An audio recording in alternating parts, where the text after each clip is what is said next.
আদিকাণ্ড, অযোধ্যাকাণ্ড, অরণ্যকাণ্ড, কিষ্কিন্ধাকাণ্ড এবং সুন্দরকাণ্ডের পরে আমরা আজকে পৌঁছে গেছি লঙ্কাকাণ্ডে।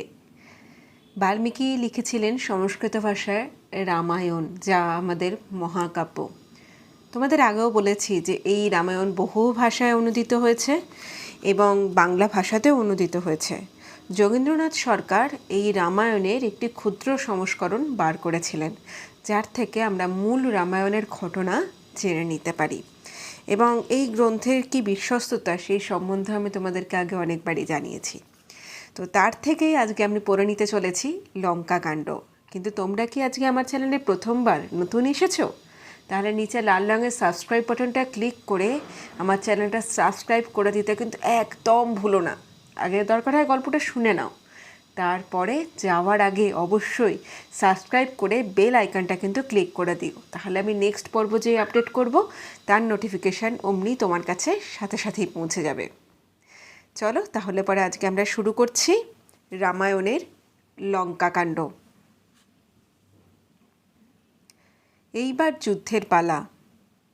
রাম বলিলেন, সুগ্রীব, হনুমান তো সীতার সন্ধান আনিল, এখন তাহার উদ্ধারের উপায় করো।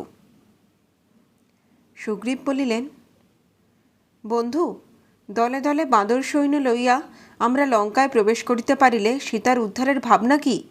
চলুন সমুদ্রের ধারে গিয়া পড়ি। তখন সুগ্রীবের আদেশে যেখানে যত বানর ছিল সব আসিয়া জড়ো হইল এবং মহা শব্দে আকাশ পাতাল কাঁপাইয়া সমুদ্রের দিকে চলিল। কত কোটি কোটি বানর যে সাজিয়া আসিয়াছিল, কে কে তাহার সংখ্যা একটি কণা গুনিয়া বরং শেষ করা যায় না। কিন্তু বানরের সংখ্যা নির্ণয় করা অসম্ভব। এদিকে রাবণের হনুমানের কাণ্ড যাহা দেখিয়াছিল তাহাতে তাহার নিশ্চিন্ত থাকা সম্ভব নহে। তাই মন্ত্রীদিগকে ডাকিয়া পরামর্শ করিতে বসিল। রাবণ বলিল, রামলক্ষ্মণের দোষের কথা তোমরা জানো। তাহাদিগকে দণ্ড দিবার জন্যই রামের পত্নী সীতাকে আমি কাড়িয়া আনিয়াছি। এখন রামলক্ষ্মণ কিষ্কিন্ধার রাজা সুগ্রীবের সাথে বন্ধুত্ব করিয়া তাহার বানর সেনার সাহায্যে আমাকে পরাস্ত করিতে চায়। তাহারা যে কিরূপে সমুদ্র পার হইবে বুঝি না, কিন্তু পারও যদি হয় তবুও আমি সীতাকে ফিরাইয়া দিয়া তাহাদের কাছে বশহীনতা স্বীকার করিতে চাই না। ইহাতে তোমাদের কি মত? সভাস্থ সকলে বলিল, মহারাজ, আপনি যেরূপ স্থির করিয়াছেন তাহাই ঠিক। আপনি এত বড় বীর, সাক্ষাৎ যমের মতো আপনার এত সৈন্য আর এত অস্ত্র, এই সকল থাকিতে সামান্য বানর ও মানুষকে ভয় করিয়া চলিতে হইবে, তাহা কিছুতেই হইতে পারে না। আর রামলক্ষ্মণকে মারিবার জন্য আপনাকেই বা যাইতে হইবে কেন? আমরা সেই ভার লইতেছি। রাবণের ভাই কুম্ভকর্ণ খুব বড় বীর, তবে তাহার দোষ এই যে সে 6 মাস ঘুমিয়ে পড়ে, একদিন জাগে। কুম্ভকর্ণ সেই দিন জাগিয়া সভায় আসিয়াছিল। সে বলিল, সীতাকে চুরি করিয়া আনা মোটেই ভালো হয় নাই, তবে যখন কাজটা করিয়াই ফেলিয়াছেন তখন যাহাতে আপনার মান রক্ষা হয় তাহা করিব। কিন্তু রাবণের ছোট ভাই বিভীষণ বড় ধার্মিক। সে বলিল, মহারাজ, আপনি সীতাকে আনিয়া ভালো কাজ করেন নাই। এখন রামের সীতা রামকে ফিরাইয়া দিন, সব গোল চুকিয়া যাক। শত্রুকে ছোট মনে করা সুবুদ্ধির কাজ নয়। রামকে আপনি সামান্য মানুষ ভাবিবেন না। তাহার সেনাপতিদের মধ্যে একা হনুমান আসিয়াই লঙ্কায় যে কাণ্ডটা করিয়া গেল দেখিয়াছেন তো। বিভীষণের কথা শুনিয়া রাবণের পুত্র ইন্দ্রজিতের বড় রাগ হইল। সে বলিল, আমার পিতা ত্রিভুবনজয়ী বীর, আমি ইন্দ্রজয়ী মেঘনাথ, তবু খুড়া বলেন রামকে ভয় করিয়া চলিতে হইবে? এমন ভীরুর পরামর্শ আবার কেহ লয়? এই বলিয়া সে তাহার খুড়াকে বেশ দু কথা শুনাইয়া দিল। রাবণও খুব চটিয়া গেল, বলিল, বুঝিয়াছি আমাকে লোকের কাছে ছোট করাই তোর অভিপ্রায়। তোর মতো কপটকে লইয়া থাকা আর ঘরে কালসাপ পোষা একই কথা। তোর জীবনে ঠিক আমার ভাই বলিয়া বাঁচিয়া গেলি, অন্য কেউ হইলে এই দণ্ডে আমি তাহাকে মারিয়া ফেলিতাম। দূর হ, তোর মুখ যেন আর না দেখি। বিভীষণ রাবণের এইরূপ ব্যবহারে মর্মাহত হইয়া রামের শরণাপন্ন হইল। রামও তাহাকে মিত্রভাবে গ্রহণ করিলেন। শুধু তাই নয়, বিভীষণকে তিনি এইরূপ আশ্বাসও দিলেন যে দুরাত্মা রাবণকে বিনাশ করিয়া তাহাকেই লঙ্কার সিংহাসনে বসাইবেন। এখন সৈন্য লইয়া রাম কিরূপে সমুদ্র পার হইবেন তাহারই জল্পনা চলিতে লাগিল। রামের সৈন্যের মধ্যে নল খুব বড় কারিগর ছিল। গাছ পাথর ফেলিয়া সে সমুদ্রের ওপর এক সেতু প্রস্তুত করিয়া দিল। সেই সেতুর ওপর দিয়া রামের সৈন্য লঙ্কায় আসিয়া পৌঁছিল। ব্যাপার দেখিয়া রাবণ তো অবাক। সে তখন শুক ও সারণ নামে তাহার দুইজন মন্ত্রীকে ডাকিয়া বলিল, তোমরা কৌশলে রামের সৈন্য সংখ্যা ও তাহাদের বলবিক্রম জানিয়া আইসো। রাজার আদেশ, শুক ও সারণ ভয় ভয় বানরদের দলে গিয়া মিশিল। তাহারা এমন আশ্চর্য ছদ্মবেশ করিয়াছিল যে কাহার সাধ্য চিনিতে পারে, কিন্তু বিভীষণের কাছে তাহাদের কোনো কৌশলই খাটিল না। দেখিবা মাত্র সে তাহাদিগকে ধরিয়া রামের নিকট পাঠাইয়া দিল। বেচারাদের তখন কি আর্তনাদ! তাহারা একবার রামের একবার লক্ষ্মণের পায়ে লুটাইয়া পড়ে, আর জোর হাতে তাহাদের নিকট ক্ষমা ভিক্ষা করিতে থাকে। শুক ও সারণের অবস্থা দেখিয়া রামের মনে দয়ার সঞ্চার হইল। তিনি বলিলেন, ভয় নাই, যাহা দেখিতে আসিয়াছ খুব ভালো করিয়া দেখিয়া তোমাদের রাজাকে গিয়া বলো। এত সহজে যে নিষ্কৃতি পাইবে শুক ও সারণ ইহা কল্পনাও করে নাই। মুক্তি পাইয়া তাহারা রামের দয়ার কথা ভাবিতে ভাবিতে রাবণের কাছে ফিরিয়া গেল আর বলিল, মহারাজ, আপনার শত্রু রামকে সামান্য মানুষ মনে করিবেন না, আর তাহার সৈন্য অসংখ্য। আপনি সীতাকে ফিরাইয়া দিয়া তাহার সঙ্গে সন্ধি করিয়া ফেলুন। শুক ও সারণের কথায় রাবণ জ্বলিয়া উঠিল এবং তাহাদিগকে তিরস্কার করিয়া তাড়াইয়া দিল। ইহার পর রাবণ কৌশলে সীতাকে বশে আনিবার জন্য চেষ্টা করিতে লাগিল। লঙ্কায় একটি জাদুকর রাক্ষস ছিল, তাহার নাম বিদ্যুৎজিহ্ব। রাবণ তাহাকে বলিল, তুমি রামের মাথার মতো একটা মাথা আর রামের ধনুকের মতো একটা ধনুক তৈয়ারি করিয়া লইয়া সীতার কাছে চলো, আমিও তোমার পশ্চাতে যাইতেছি। রাজার যেমন আদেশ বিদ্যুৎজিহ্ব তাই করিল। সে অশোকবনে যাইতে না যাইতেই রাবণও সেখানে গিয়া উপস্থিত। রাবণ সীতাকে সেই মুণ্ড আর ধনুক দেখাইয়া বলিল, সীতা, এই দেখো রামের মুণ্ড আর ধনুক। রামকে আমার সৈন্যরা মারিয়া ফেলিয়াছে। এখন আর ভাবিয়া কি ফল? তুমি আমার রানী হইয়া থাকিবে, এসো। সীতা উহা সত্য সত্যই রামের মুণ্ড ভাবিয়া শোকে একেবারে অধীর হইলেন। বিভীষণের স্ত্রী সরমা সীতাকে বড়ই ভালোবাসিত। দুষ্ট রাবণ চলিয়া যাইবার পর সরমা আসিয়া বলিল, সীতা, তুমি স্থির হও। রাবণের সব কথাই মিথ্যা। একমাত্র আমি নিজে রামলক্ষ্মণকে দেখিয়া আসিয়াছি। সরমার আশ্বাস বাক্যে সীতা কটকত শান্ত হইল। এদিকে রাম তখন রাবণের পুরী ও তাহার সৈন্যবল দেখিবার জন্য সুবেল পর্বতে আরোহণ করিয়াছেন। লক্ষ্মণ, সুগ্রীব, বিভীষণ প্রভৃতি সকলেই তাহার সঙ্গে গিয়াছেন। এই পর্বতে উঠলে লঙ্কার সকল বস্তুই সকলের চক্ষে পড়বে। এমনকি পুরীর মধ্যে যে রাজসিংহাসন সেটিও দেখা যায়। সীতাকে ভয় দেখাইয়া রাবণ সবেমাত্র সিংহাসনে আসিয়া বসিয়াছে। এমন সময় সুগ্রীব তাহাকে দেখিতে পাইলেন। অমনি রাগে আগুন হইয়া এক লাফে তাহার ঘাড়ে গিয়া পড়িলেন। তখন দুইজনে কি ভীষণ মল্লযুদ্ধ! সেই যুদ্ধে রাবণের দুর্দশার অবধি রইল না। সুগ্রীব তাহার মুকুট কাড়িয়া লইয়া ফিরিয়া আসিলেন। ইহার পর রাম অঙ্গদকে পাঠাইলেন। এই অঙ্গদের পিতা বালি একবার রাবণকে বিলক্ষণ শিক্ষা দিয়াছিল। তাই অঙ্গদ রাবণের কাছে গিয়া বলিল, বালি রাজার সহিত তোমার বেশ আলাপ পরিচয় হইয়াছিল শুনিয়াছি। আমি সেই বালির পুত্র অঙ্গদ, শ্রীরামের দূত। হয় সীতাকে ফিরাইয়া দিয়া রামের নিকট ক্ষমা প্রার্থনা করো, না হয় যুদ্ধ করিয়া সব অংশে মরো। অঙ্গদের কথায় রাবণ রাগে কাঁপিতে লাগিল। তাহার আদেশে তখনই চারিটা রাক্ষস অঙ্গদকে বাঁধিয়া ফেলে। কিন্তু বাঁধা আর রইল না। অঙ্গ তাহাদিগকে বগলে পুরিয়া এক লাফে একটি বাড়ির ছাদে গিয়া বসিল। তারপর 2-3 আছাড়ে সকলগুলির ঘাড় ভাঙিয়া রামের নিকট ফিরিয়া আসিল। সুগ্রীব ও অঙ্গদের কার্যে রাম যৎপর্ণায় সন্তুষ্ট হইলেন। রাবণ কিন্তু এই দারুণ অপমানে মর্মাহত হইয়া নিজের প্রধান প্রধান সেনাপতিদিগকে ডাকিয়া যুদ্ধসজ্জা করিতে আদেশ দিল। ঘরে ঘরে তখন যুদ্ধের আয়োজন চলিতে লাগিল। চারিদিকেই হাঁক ডাক আর চিৎকার। রাক্ষসদের এতই উৎসাহ যেন রামলক্ষ্মণকে পাইলে তাহারা লুফিয়া খায়। পরদিন প্রাতেই তুমুল যুদ্ধ আরম্ভ হইল। বাদ্যের ধ্বনি, অস্ত্রের শব্দ এবং রাক্ষস বানরের কোলাহলে লঙ্কাপুরী কাঁপিয়া উঠিল। সেদিন প্রথমে যাহারা যুদ্ধে আসিয়াছিল তাহাদের জন্য রামলক্ষ্মণের অস্ত্র ধরিবার প্রয়োজন হয় নাই, কিন্তু শেষে ইন্দ্রজিৎ আসিয়া যখন হুঙ্কার ছাড়িল তখন আর তাহারা নিশ্চিন্ত থাকিতে পারিল না। ইন্দ্রজিৎ মেঘের আড়ালে থাকিয়া যুদ্ধ করিত, তাই তাহার সঙ্গে কেহই আঁটিয়া উঠিত না। সে আসিয়াই আড়াল হইতে চোখা চোখা বান মারিয়া সকলকে অস্থির করিয়া তুলিল। রামলক্ষ্মণ তাহাকে দেখিতেই পান না, যুদ্ধ করিবেন কিরূপে? সুযোগ বুঝিয়া ইন্দ্রজিৎ নাগপাশ বান মারিল। অমনি সেই বানের মুখে হাজার হাজার সাপ আসিয়া রামলক্ষ্মণকে জড়াইয়া কাবু করিয়া ফেলিল। দুই ভাই মূর্ছিত হইয়া পড়িলেন। তাহাদিগকে পড়িতে দেখিয়া ইন্দ্রজিৎ তাড়াতাড়ি রাবণকে গিয়া বলিল, আর কোনো চিন্তা নাই, রামলক্ষ্মণ দুই ভাইকেই মারিয়া আসিয়াছি। এই সংবাদে রাবণ কিরূপ সন্তুষ্ট হইল বুঝিতেই পারো। এদিকে বানর দলে মহা হাহাকার পড়িয়া গেল। সুগ্রীব, অঙ্গদ প্রভৃতি শোকে একেবারে অবসন্ন। দলের মধ্যে একমাত্র বিভীষণই বুঝিয়াছিল যে রামলক্ষ্মণ জীবিত আছেন। সে শান্তভাবে সকলকে আশ্বাস দিতে লাগিল। এমন সময় হঠাৎ গরুর আসিয়া উপস্থিত।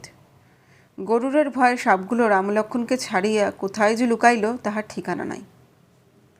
তাহারা সুস্থ হইয়া উঠিলে বানরগণের লম্পঝম্প আর কোলাহল আবার লঙ্কা যেন টলমল করিতে লাগিল। রাবণ তো ভাবিয়াই আকুল। রামলক্ষ্মণ মরিয়াছে, তবে আবার বানরদের এত আনন্দ কিসের? শেষে খবর লইয়া যখন জানিল দুই ভাই নাগপাশের বাঁধন কাটিয়া উঠিয়া বসিয়াছে, তখন তাহার দুঃখের সীমা রহিল না। ইহার পর রাবণ যাহাকে পাঠাইল তাহার নাম ভূম্রাক্ষ। কিন্তু সে আসিতে না আসিতেই হনুমান প্রথমে তাহার রথখানা, শেষে তাহার মাথাটা গুঁড়া করিয়া দিল। ধূম্রাক্ষের পর বজ্রদংষ্ট, বজ্রদংষ্টের পর অকম্পন, অকম্পনের পর প্রহস্ত, এমন আরও অনেক বীর আসিল। ইহাদের এক একটা ঠিক যেন যমদূত। গায়ে কাহারও হাজারো হাতির বল, কাহারও 10,000 হাতির বল, কিন্তু বানরদের লাথি, চর, ঘুষি ও কিল এড়াইয়া ইহাদের কাহারও ঘরে ফিরিতে হইল না। এইবার রাবণ নিজে আসিল, আর এক ভয়ানক যুদ্ধ শুরু করিতে লাগিল, যে নল, নীল, অঙ্গদ কেহই তাহার সম্মুখে দাঁড়াইতে সাহস করিল না। লক্ষ্মণ যে এত বড় যোদ্ধা তাহাকেও বিশেষ ব্যতিব্যস্ত হইতে হইল। শেষে কিন্তু রাম রাবণের এমন শিক্ষা দিলেন যে সে পলাইতে পারিলে বাঁচে। তাহার দুর্দশা দেখিয়া রাম বলিলেন, রাবণ, আজ তোমাকে বড় শ্রান্ত দেখিতেছি। যাও, ঘরে গিয়া একটা বিশ্রাম করো, কাল আবার যুদ্ধ করিও। বাস্তবিক রাবণের তখন এমন অবস্থা নয় যে দাঁড়াইয়া যুদ্ধ করে, কাজেই সে আর কথাটি না কহিয়া পলায়ন করিল। যুদ্ধে এত বড় বড় সেনাপতি, দলে দলে এত রাক্ষস মরিয়াছে, তবুও রাবণ তেমন ভয় পায় নাই। কিন্তু এবার নিজে হারিয়া তাহার মুখ শুকাইয়া গেল। সে তাড়াতাড়ি কুম্ভকর্ণকে জাগাইবার জন্য লোক পাঠাইল। কুম্ভকর্ণ একাই যেন 100। তাহার পায়ের দাপে পৃথিবী কাঁপিয়া ওঠে। সে যেদিকে দাঁড়ায় সেই দিকের আকাশ একেবারে ঢাকিয়া যায়। তাহার ক্ষুধা এত বেশি যে একদিনেই সে বনের সমস্ত জন্তুকে শেষ করিতে পারে। ব্রহ্মার শাপে সে 6 মাস ঘুমাইয়া একদিন মাত্র জাগে, তাই রক্ষা, নচেত কাহাকেও আর বাঁচিয়া থাকিতে হইত না। রাজার আদেশে হাজার রাক্ষস কুম্ভকর্ণকে জাগাইতে জুটিল, কিন্তু তাহার ঘুম কি সহজে ভাঙে? কত ঢাক, ঢোল, কাঁসর, ঘণ্টাই না বাজানো হইল। তাহার নাকে কানে কত কলসি জলই না ঢালা হইল। তাহার বুকে পেটে কত কুড়াল খন্তার খোঁচাই না মারা হইল। তবু কিছুতেই তাহার ঘুম ভাঙিল না। শেষে যখন পালে পালে হাতি আনিয়া তাহার পিঠের ওপর চড়াইয়া দেওয়া হইল, তখন সে উঠিয়া বসিল। রাবণ যখন এই কুম্ভকর্ণকে যুদ্ধে পাঠাইল, তখন ভয়ে বড় বড় বানরেরা একেবারে আড়ষ্ট। সে তো রাক্ষস নয়, যেন একটা লোহার পাহাড়। তাহার পায়ের চাপেই কত বানর পিষিয়া গেল, নিঃশ্বাসের ঝড়েই কত বানর উড়িয়া গেল। তাহা ছাড়া যেগুলোকে সে হাতের কাছে পাইল ধরিয়া টপাটপ মুখে পুড়িতে লাগিল। সুগ্রীব, অঙ্গদ প্রভৃতি কত চেষ্টাই না করিল, কিন্তু কার সাধ্য যে তাহার সহিত আঁটিয়া ওঠে? বড় বড় গাছ ছুঁড়িয়া মারিলে সে শূল দিয়া তাহা কাটিয়া ফেলে, পাথর ছুঁড়িয়া মারিলে তাহার গায়ে লাগিয়া গুঁড়া হইয়া যায়। লক্ষণ যুদ্ধ করতে আসিলে সে হাসিয়া টিটকারি দিয়া বলিল, কেন বাপু মিছিমিছি প্রাণটা হারাইবে? ঘরে গিয়া তোমার দাদাকে পাঠাইয়া দাও। রাক্ষসের নিতান্ত মরণদাসে উপস্থিত না হইলে লক্ষণকে এত বড় কথা বলিবার কখনো সাহস করিত না। যাহা হোক, শেষে রাম আসিয়া অস্ত্র ধরিলেন। এইবার যুদ্ধ বাঁধিল বটে। সেই লোহার পাহাড় যেন শেল, শুল আর গদার কারখানা। তাহা হইতেই হাওয়ার বাজির মতো চারদিকে অস্ত্র ছুটিতে লাগিল। কিন্তু রামের বাণের কাছে সেসব অস্ত্র লাগে কোথায়? রাম একটি একটি বাণ ছাড়েন, আর রাক্ষসের বড় বড় অস্ত্র গুঁড়া হইতে থাকে। এইভাবে যুদ্ধ করিতে করিতে রাম এক বাণে কুম্ভকর্ণের হাত, আর এক বাণে তাহার পা কাটিয়া ফেলিলেন। তবু কি সে জব্দ হয়? সেই অবস্থায় হাঁ করিয়া রামকে গিলিতে আসিল। তখন রাম ইন্দ্র অস্ত্রে তাহার মাথা উড়াইয়া দিলেন। কুম্ভকর্ণের দুই ছেলে ছিল, কুম্ভ আর নিকুম্ভ। তাহারাও বাপের মতোই বীর, কিন্তু যুদ্ধে আসিয়া তাহাদিগকেও রামের হাতে প্রাণ দিতে হইল। তারপর ইন্দ্রজিৎ আবার আসিল এবং পূর্বের ন্যায় চোরা বাণে রামলক্ষণকে এমন কঠিন আঘাত করিল যে দুজনেই অজ্ঞান হইয়া পড়িলেন। বানর মহলে আবার শোকের রোল উঠিল। সুগ্রীব, অঙ্গদ, বিভীষণ সকলেই খুব ভয় পাইলেন। কিন্তু জাম্বুবান কিছুমাত্র অস্থির না হইয়া হনুমানকে বুঝাইয়া বলিল, বাপু, শুধু শুধু কাঁদিয়া ফল কি? তুমি এখনই ঔষধের জন্য যাও। হিমালয় পার হইয়া সম্মুখের ঋষভ পর্বত দেখিবে, তাহার পর কৈলাস পর্বত। সেই ঋষভ আর কৈলাসের মাঝখানে বৈশল্যকরণী, মিত্র সঞ্জীবিনী, সুবর্ণকরণী ও সন্ধানী, এই 4 রকমের ঔষধের গাছ আছে। সেই সকল ঔষধেই রামলক্ষণ বাঁচিয়া উঠিবেন। যাও বাপু, শীঘ্র গিয়া ঔষধগুলি লইয়া আইসো। হনুমানকে আর দ্বিতীয়বার বলিতে হইল না। সে কিরূপ লাফাইতে পারে তাহা তোমরা জানো। সেইরূপ এক লাফে হিমালয় পার হইয়া তাহার পক্ষে আর আশ্চর্য কি। কিন্তু ঔষধের পর্বতে উপস্থিত হইয়া হনুমান মহা মুশকিলে পড়িয়া গেল। কোনো মতেই গাছগুলিকে চিনিতে পারিল না। তখন ভাবিয়া চিন্তিয়া সমস্ত পর্বতটাকেই সে মাথায় করিয়া লইয়া আসিল। সেই সকল ঔষধের গন্ধে রাম ও লক্ষণ উঠিয়া বসিলেন। অমনি জয় জয় ধ্বনিতে চারিদিক ভরিয়া গেল। এইবার হাজার হাজার রাক্ষস লইয়া দেবান্তক, নরান্তক, ত্রিশিরা, মহোদর, অতিকায়, মকরাক্ষ, বীরবাহু, ভস্যলোচন প্রভৃতি লঙ্কার যত বাছা বাছা সেনাপতি আসিল। কিন্তু ঝড়ের আগে যেমন শুকনো পাতা ওড়ে, রামলক্ষণ ঠিক তেমনি করিয়া তাহাদের মাথা উড়াইয়া দিলেন। তখন ইন্দ্রজিৎ এক ফন্দি আঁটিল। সে এক যজ্ঞ করিত, তাহার নাম নিকুম্ভিলা যজ্ঞ। এই যজ্ঞ না করিয়া সে মেঘের আড়ালে যাইতে পারিত না। যজ্ঞ শেষ করিয়া একবার সেখানে লুকাইতে পারিলে কাহার সাধ্য তাহাকে মারে। ইন্দ্রজিৎ ভাবিল, একটা নকল সীতা তৈয়ার করিয়া যুদ্ধস্থলে কাটিতে পারিলে রামলক্ষণ 2 ভাই নিশ্চিতই উহাকে প্রকৃত সীতা ভাবিয়া মাথা খুঁড়িয়া কাঁদিতে বসিবে। সেই অবসরে সে যজ্ঞটি সারিয়া লইবে। এই ভাবিয়া ইন্দ্রজিৎ সত্যই একটি মায়া সীতা তৈয়ার করিয়া বানরদের সম্মুখে কাটিয়া ফেলিল। হনুমান প্রভৃতি আসল কথা বুঝিল না। তাহারা কাঁদিতে কাঁদিতে ছুটিয়া আসিয়া রামলক্ষণকে সেই কথা বলিল। তাহারাও কিছু না বুঝিয়া হা হুতাশ করিতে লাগিলেন। ইন্দ্রজিতের কৌশলে তাহারা ভুলিলেন বটে, কিন্তু বিভীষণকে ভুলানো সহজ নয়। সে সবই বুঝিল। মায়া সীতা কাটিয়া ইন্দ্রজিৎ সবে যজ্ঞ করিতে বসিয়াছে, এমন সময় বিভীষণ লক্ষণ ও হনুমানকে লইয়া সেখানে উপস্থিত হইল। দরজায় যাহারা পাহারা দিতেছিল হনুমানকে দেখিয়াই দে ছুট। কিন্তু ছুটিয়া পলাইবে কোথায়? হনুমান এক একটাকে ধরে আর টুটি ছিঁড়িয়া ফেলে। তখন সেখানটায় কেবল চিৎকার আর আর্তনাদ। ইন্দ্রজিৎ ব্যস্ত সমস্ত হইয়া উঠিয়া দাঁড়াইল। তারপর সে ভয়ানক যুদ্ধ বাঁধিল। এমন আর কেহ দেখে নাই। বানে বানে চারিদিক অন্ধকার, যুদ্ধস্থল রক্তে একেবারে লাল, তবুও যুদ্ধের শেষ নাই। ইহার মধ্যে একবার ইন্দ্রজিতের রথের ঘোড়াটা কাটা গেল। সে আবার নতুন রথে চড়িয়া আসিল। লক্ষণ তাহাকেও কাটিয়া ফেলিল। তখন বিনা রথেই সে এমন আশ্চর্যযুদ্ধ করিতে লাগিল যে সকলের তাক লাগিয়া গেল। শেষে কিন্তু লক্ষণ ইন্দ্র অস্ত্রে তাহার মাথা কাটিয়া ফেলিলেন। অমনি চারিদিকে জয় লক্ষণের জয় ধ্বনি পড়িয়া গেল। সেই শব্দে রাবণের বুক কাঁপিয়া উঠিল। হায় হায়, কি সর্বনাশ! লঙ্কায় আর বীর নাই, বাকি শুধু রাবণ।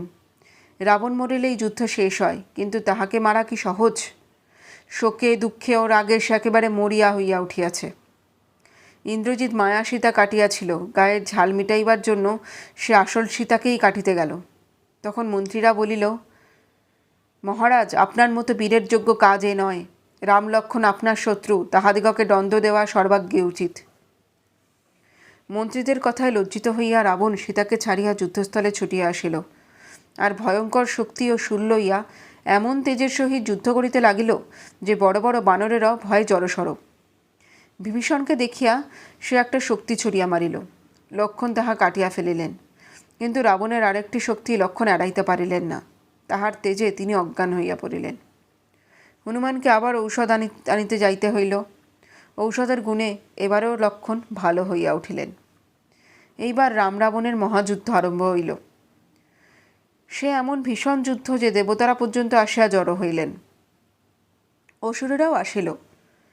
রামের জয় দেবতারা নাচিয়া ওঠেন, রাবণের জয় অসুরেরা লাফাইতে থাকে। রাবণের এক হাতে শক্তি আর এক হাতে শূল, রামের হাতে বিশাল ধনুক। যে শূল দেখলে দেবতারাও ভয়কে কাঁপিয়া ওঠেন। রাম তেমন কত শূল কাটিলেন। আবার যে সকল বাণে সৃষ্টি লোপ পায়, রাম তেমন কত বাণ এড়াইল। এইভাবে অনেকক্ষণ যুদ্ধ চলিল। রাবণ এক একবার ঘুরিয়া পড়িয়া যায়, সকলে ভাবে সে মরিয়াছে, কিন্তু একটু পরেই লাফাইয়া উঠিয়া আবার যুদ্ধ করিতে থাকে। শেষে রাম ব্রহ্মাস্ত্র লইলেন। আর কি রক্ষা আছে? দেখিতে দেখিতে সেই মহাস্ত্র ছুটিয়া গিয়া রাবণের মাথা কাটিয়া আবার ফিরিয়া আসিল। এবার রাবণ সত্যিই মরিল।